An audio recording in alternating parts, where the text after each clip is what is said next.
Hey y'all, what's going on? So I figured I'd take a couple moments here. I'm sitting here working in the yak today, trying to get some things put together. Weather's been cold last couple of days. The temps have really dropped. This time of the year, the key is finding the bait. And as many people know that, finding the bait is everything. Yesterday, the fish were biting really well. I was with the bait, moving with the bait. Today, I went to a different location, didn't really have the presence of the bait. Fish weren't biting as well. And that's because not as many fish were in the area at the time. This time of the year, the fish are gonna move and follow that bait accordingly, so keep that in mind. And I mean, you can see as you look here on my deck, I've just got all kinds of little baits strewn about. You know, I've got a threadfin shad-colored Berkeley dredger. I've got a DT6 from Rapala.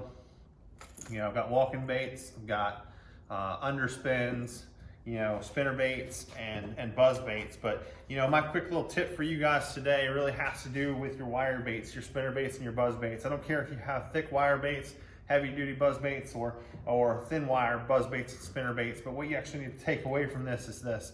Okay, on board I keep with me split rings. I keep size 1s and size 2s. And basically the purpose behind them is to basically take one of these split rings and stick it over the top.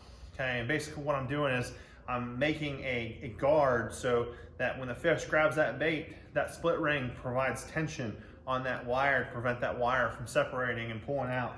And what that does is it allows you to get a lot more life out of your spinner bait or buzz bait. I catch somewhere between 40 to 80 fish on a spinner bait before it usually breaks, and that's a light wire spinner bait. If I use a heavier wire spinner bait, shoot, that thing might last forever.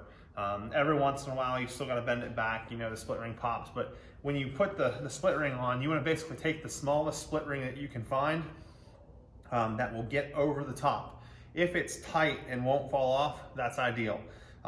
If it's close tight, that will hold, it'll take care of itself. If it has to be a little bit on the looser side because it's a thicker wire or a thicker gauge and you're in between sizes, use the higher size, just be done with it and make it work. Either way, it's going to make your baits last longer, save you some coin, and you know, just help you keep putting fish in the boat with baits that you appreciate. So anyways, quick short, hope you learned something from this. Till next time, keep it real.